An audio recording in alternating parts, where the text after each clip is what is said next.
नमस्कार। आज हम बात करेंगे नॉर्थ ईस्ट जोन के बारे में। नॉर्थ ईस्ट जोन हमारा क्लैरिटी का जोन है। जब हम अपने नॉर्थ ईस्ट की बात करते हैं तो हम बात करते हैं एक क्लैरिटी की। वो क्लैरिटी है क्या? क्लैरिटी है कि हमारी सोच में क्लैरिटी, हमारे आइडियाज़ में क्लैरिटी, हमारे विचारों में क्लैरिटी। तो जब भी एक व्यक्ति को अपने जीवन में करना क्या है इसके लिए क्लैरिटी हो, उसके विचारों में एक वो शुद्धता हो, उसके विचारों में एक फ्लो हो, तो तभी वो आगे बढ़ पाएगा। नहीं तो उसकी लाइफ जो है वहीं पे स्टक होके रह जाएगी। तो यहाँ पे नॉर्थ ईस्ट जोन, जैसे हमने पहले भी बात करी, केबी टेक्निक के अंदर 16 जोन्स की हम बात करते हैं। 16 जोन्स और 5 तत्वों की बात की जाती है। और ये 5 तत्व, इनका क्रम है जल, वायु, अग्नि, पृथ्वी और आकाश। और जल तत्व जो होता है हमारा वो नॉर्थ दिशा से आता है। और वायु तत्व होता है ईस्ट दिशा से। और नॉर्थ और ईस्ट के जो सेंटर वाला पोर्शन होता है उसको हम नॉर्थ ईस्ट बोलते हैं। वो नॉर्थ ईस्ट जोन होते हैं। और जो नॉर्थ और ईस्ट, नॉर्थ यानी कि जल तत्व और ईस्ट यानी कि वायु तत्व, यहाँ पे ये एक जोन ट्रांजिशन जोन कहा गया है। और जहाँ पर भी ये ट्रांजिशन जोन्स होते हैं, जहाँ पे भी जैसे ये ट्रांजिशन की बात कर रहे हैं, तो यहाँ पे जल तत्व ट्रांजिट होकर वो वायु तत्व में परिवर्तित हो रहे हैं। और जब भी ट्रांजिशन होती है, जब भी ट्रांजिशन का ऐसा जोन होता है, चाहे वो नॉर्थ ईस्ट हो या साउथ ईस्ट की हम बात करें या साउथ वेस्ट की और नॉर्थ वेस्ट की, वहाँ पे एक एनर्जी फील्ड बहुत ज़्यादा बढ़ जाता है। अब हम अगर बात करें नॉर्थ ईस्ट की, तो नॉर्थ वाला एरिया है, जल का जो अपना एट्रीब्यूट है वो है फ्लो, यानी कि पानी का एक प्रवाह, पानी की एक गति। और अगर हम वायु तत्व की बात करें तो वायु तत्व से हमें क्या मिलते हैं? विचार। जब यहाँ पे ट्रांजिशन जोन की बात करी जाती है, वो विचारों में एक फ्लो, विचारों में एक तेज़ी, विचारों में एक गति।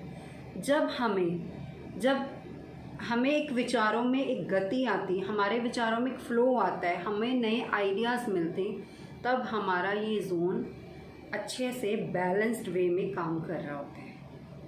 अगर किसी के घर में ऐसी दिक्कत है कि उस व्यक्ति को यही नहीं पता कि उसको जीवन में करना क्या है, उसको कोई दिशा मिल नहीं रही, तो मतलब वहाँ पे उसके नॉर्थ ईस्ट में कुछ ना कुछ इम्बैलेंसिंग है। तो ये इम्बैलेंसिंग कैसे होती है? अब जैसे बात करी हमने नॉर्थ ईस्ट, यहाँ पे जल तत्व और वायु तत्व, 2 तत्व आ रहे हैं। इन दोनों तत्वों के बीच में अगर यहाँ पे फायर एलिमेंट या फिर अर्थ एलिमेंट आ जाए तो वो एंटी हो जाते हैं। तो ऐसे में अगर हम अर्थ एलिमेंट की बात करें, मान लीजिए किसी के घर में नॉर्थ ईस्ट में स्टोरेज है, या फिर वहाँ पे कुछ येलो कलर का कुछ किया हुआ है, पेंट, या फिर येलो कलर के कुछ ऑब्जेक्ट्स रखे हुए हैं, तो दैट मीन्स कि वो एक एंटी एलिमेंट आने की वजह से वो जोन डिस्टर्ब हो गया, उस जोन की स्ट्रेंथ कम हो गई।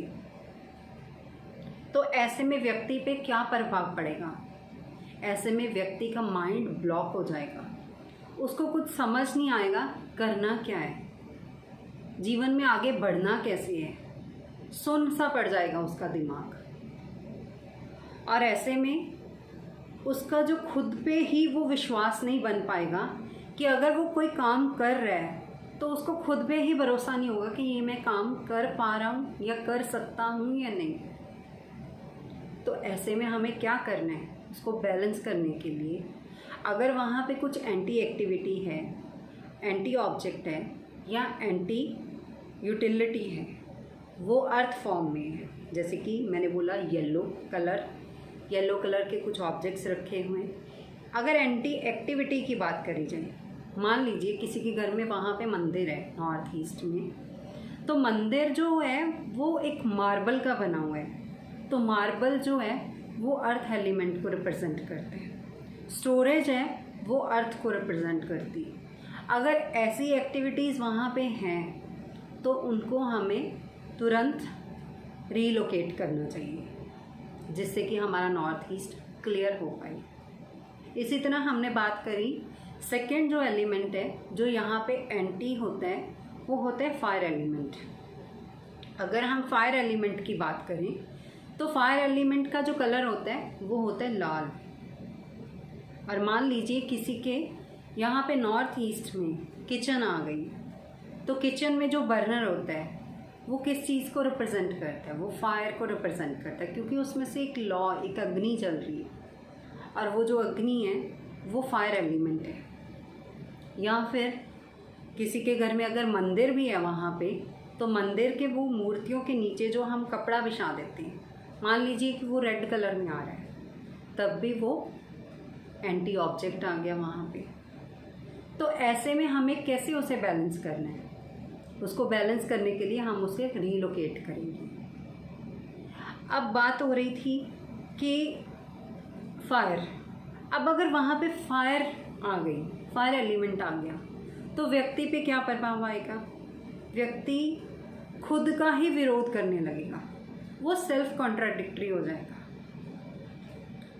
तो ऐसे में हमें इमीडिएटली उसको रीलोकेट करना चाहिए। और अगर किसी के घर में वहाँ पे किचन है, तो वहाँ पे किचन होने की वजह से अब या तो उसको रीलोकेट कर दिया जाए, अगर नहीं हो पाता तब भी उसका हम सल्यूशन देते।